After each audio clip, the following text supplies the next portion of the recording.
E aí, pessoal, tudo bem? Professor Marcelo aqui com vocês no programa Super Curtas, o programa do canal Metrô, que faz um passeio pelos bastidores das produções audiovisuais dos alunos de rádio, TV e internet aqui da Universidade Metodista de São Paulo. E hoje a gente vai conversar com duas alunas da produtora Amba. Aqui nós temos a Priscila, muito bem-vinda. Priscila, obrigado pela presença.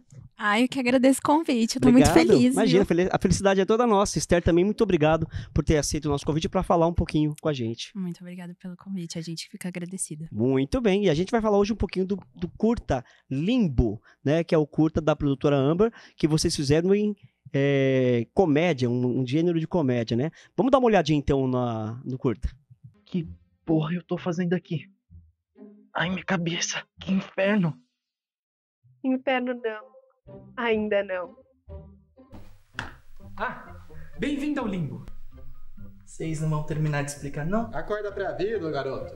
Você morreu. Como assim eu morri se eu nem terminei de jogar Pokémon Omega Ruby ainda? Liga a TV, por favor.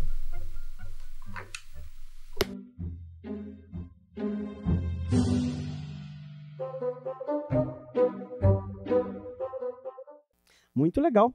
Eu vou então com ficha técnica, a direção e edição fica aqui por conta da Priscila, roteiro e assistência da Alanis, produção executiva da Kathleen, produção da Ionara, é isso? Direção de som e assistência de produção, Esther, a direção de atores a Kailane, direção de fotografia João, assistência e direção de arte Pamela Clay, um grupo enorme, né? Parece que na verdade são muitos, mas eles também ocuparam várias funções da produção. Fala um pouquinho então sobre o curta Limbo, que conta a história. Bom, a história se passa num pós-vida, onde o nosso personagem principal, o Rafael, ele acaba de morrer. Trágico. Por uma situação meio inusitada. E durante o curta, personagens como anjos e demônios e até um juiz aparece para decidir qual vai ser o futuro dele. Se ele vai para um lugar bom ou se ele vai para um lugar ruim. Tudo que se espera, né, no filme de pós-vida, né? E aí, para saber o que acontece, tem que assistir.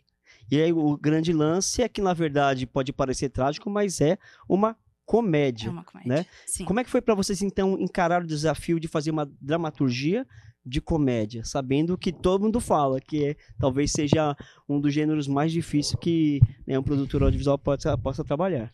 Olha, eu vou falar que não fui a roteirista, mas participei de todo o processo também com a Alanis. E é muito difícil, todos participaram, aliás.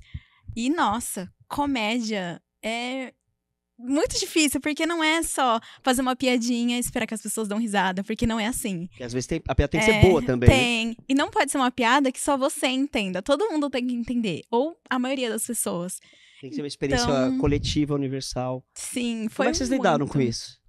Ai, foi um caos, juro.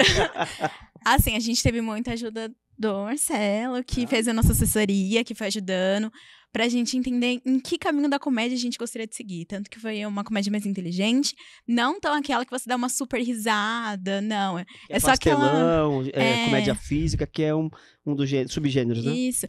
Na nossa, você vai dar aquela risadinha de nariz, que você faz um...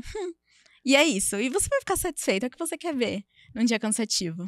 E sobre a questão da própria complexidade de trabalhar, né, nesse semestre, um projeto tão grande, com tantas faces, né, tantos encaminhamentos de produção. Qual foi, talvez, o maior desafio para vocês nesse processo? Bom, no meio desse processo, acredito que a gente teve... Não o maior desafio, a gente teve vários desafios. Mas eu acho que um dos nossos maiores desafios foi a questão da quantidade de atores. Porque a gente acabou fazendo de um jeito que a gente precisaria de 5 atores, né? E assim, a agenda de uma pessoa, às vezes, já é muito complicada. Imagina de 5 pessoas. Já começa por aí, né? Sim. Eu ia até comentar da questão do casting, porque isso é uma coisa que chama atenção. Em geral, em produtos audiovisuais na academia, você tenta simplificar o máximo possível, né? E vocês tinham muitos personagens e a questão da própria direção, né, desses atores não é uma coisa fácil de fazer. Como é que vocês encontraram essas pessoas que quem for conferir o vídeo vai ver que foi muito legal a química entre eles, deu muito certo, né, a questão do entrosamento. Como é que foi essa experiência de colocar todo esse povo no mesmo lugar Como é que vocês se encontraram? Então, eu falo que a gente ganhou na loteria, porque são 5 atores. Os 5 se deram bem. Uma era integrante do nosso grupo, que era a Kai. Então, a gente já conhecia mais ou menos. Ela era a que a gente mais tinha... Era que a gente mais se sentia confortável, porque a gente sabia o que ela fazia, como que ela era e tudo mais. Mas 4 pessoas, a gente não sabia o que fazer. Só que foi uma química absurda entre eles. Uma chamada que vocês fizeram pra casting? Como foi isso? Então, a gente fez um formulário. Daí, todos compartilharam. E o analisador, por exemplo, ele é um amigo da Kai que fez a Célia Helena junto com ela. E daí, os outros 2, o nosso anjo, é a Beatriz, que ela é amiga da Alanis, que também fez Célia. E lá, ela conversou com um amigo dela e falou assim, olha que legal isso. E daí, ele participou também. Daí, eles todos se inscreveram no nosso formulário que a gente tinha feito. Foi. Um trabalho acadêmico, né? E atores também com gabarito aí no desenvolvimento das suas formações. E o Rafael, ele é um dublador. Então, assim, se vocês separarem, é uma coisa muito legal. Depois que eu soube dessa informação, foi muito legal. Porque ele fala com uma entonação, você consegue. Depois que você sabe dessa informação, é outra coisa. Mas foi, assim, incrível. E a gente, eles foram mais por dó. Aquelas... Não, por experiência, né? Sim, mas claro, a gente não tinha contribuir com muito... a causa, né? Com certeza, não é uma coisa nova para eles, talvez, participar de filmes universitários, porque é uma demanda constante. Sim, e eles ficaram muito felizes também, porque era uma oportunidade que eles tinham. Eles tinham muito contato com teatro, mas nem tanto com audiovisual. Então, foi esse momento que eles tiveram e eles gostaram, assim. Foi bem legal essa troca. Muito interessante. Isso leva a conversar um pouquinho sobre o roteiro, né? Quem fez o roteiro foi a Alanis, mas claro, com o acompanhamento de vocês. E acho que é por aí que pega a grande dificuldade, porque é no roteiro que vocês definem os tempos, os ritmos e as gags, né? Como é que foi a escritura desse roteiro? Bom, a Alanis, ela fez a maior parte do roteiro, mas ela também sempre perguntava pra gente se tava legal, ou se ela ficava com alguma dificuldade, ela pedia ajuda, a gente dava os nossos pitacos. Mas, às vezes, a gente pegava... Às vezes, alguém tinha uma frase muito boa e falava assim pra ela, ai, coloca aí. E aí... tipo... É um brainstorm, né? Vai tentando. Aí, quando a gente ia ter assessoria com o Marcelo, às vezes ele gostava das piadas que a gente indicava pra ela. Sim, sim. E aí foi isso.